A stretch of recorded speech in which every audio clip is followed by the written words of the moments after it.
running around, I saw a few people using a different procedure than the one I like to use, which is fine. Okay, you're allowed to use your own procedure, but I do want to show you this one, okay? And I'll explain to you why it's my preference. So we have the equation of a line, right, and it's of the form y equals mx plus c, okay, where m is the slope. So we've got a slope of 2, so that means we've got the equation of a line y equals 2x plus c, and we need to find c. We need to find the value of c, we need to find the y-intercept. And we're going to use this point to do it. This tells us when x is 1, y is 3. So I'll make that statement. And then I'm going to substitute both of these in. Okay, y is 3 and x is 1. And we're just solving for c. All I've done is put x is 1 there, y is 3 there, and I can solve this equation for c. We've got 3 equals 2 plus c. c is 1. Okay? And so therefore, the equation of this line is y equals 2x plus 1. Okay, so it's a bit different from, I think, some of the procedures you guys have been doing. But we make a statement, y equals mx plus c, and then we input that coordinate to solve for c, and then we make the statement about the equation of the line. Okay. This example is going to really elucidate to you why I prefer this procedure. So, here, we're not given the slope, but we are given 2 points. So our first step over here is to find the slope. Okay? In some of these questions, in some of the easier ones, it will give you the slope and a point, and so you can just leap straight into it. Over here, we first need to find the slope. y2 take y1, or x2 take x1. So let's make a start over here. The slope, and I've said I like to go through x1, y1, x2, y2, and we just do y2 take y1, 5 take 2, on x2 take x1. And we'll have here 5 take 2 is 3, and minus 6 take 3 is minus 9. And then we'll write that in simplest terms. 3 on 9 is 1 on 3.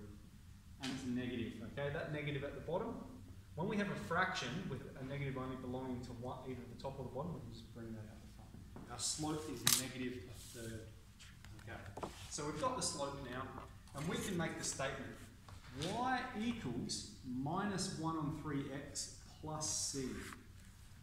Alright, remember that's the equation of a line. Y equals mx plus c. We've got m. That's minus a third, and we've put it there. Now we need to find c. We can input any of these coordinates. It doesn't matter. Okay, either of them are going to give us the exact same answer for c. So I tend to go for ones that don't have any negatives in them, like saves you worrying about any negative operations. And these ones are smaller numbers, so you don't need to know your multiples as high. So let's just go for that one. And so we've got when x is 3, y is 2. We're going to input that coordinate into our line. So 2 equals minus 1 on 3 times 3 plus c. Okay, here. Minus a third times 3. So what we've got here, I'm going to just show you. It's like this. 3 by itself is 3 on top of 1. And when we're multiplying fractions, it's just the top times the top and the bottom times the bottom. So let's leave that negative there for now. 1 times 3 is 3, and 3 times 1 is 3, and 3 divided by 3 is 1. Okay, so that's what's going on there. And of course, a third times 3 is 1. This is minus 1 plus c. How do we get c by itself? We're adding 1 to get rid of that, and so we're going to get c is 3. And so then we have the equation of this line. Therefore, y is minus a third x plus 3. Okay? So the reason it's my preferred procedure is because it allows us to practice some of our fraction operations here. Not only multiplying them, but also in some of the harder ones, you're going to be adding and subtracting fractions from either side of the equation. Here we only had to add positive 1 to both sides. Okay, so is that process okay? If you prefer the other one, that's fine. Okay? So let's jump over to general form though. Okay, so this is new and this can be a bit challenging.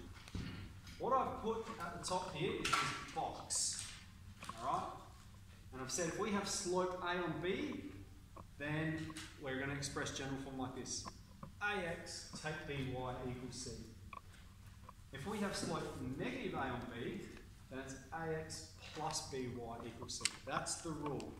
Okay, let's just focus on the rule now, and I can tell you how we derive it a bit later on if you're interested. So, we've got slope 3 on 4, and it's passing through this point. So I'm going 3 on 4. Which one does that resemble? It's the positive one, it's the top one.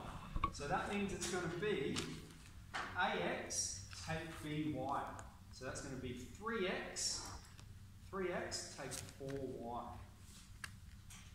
equals C. Alright?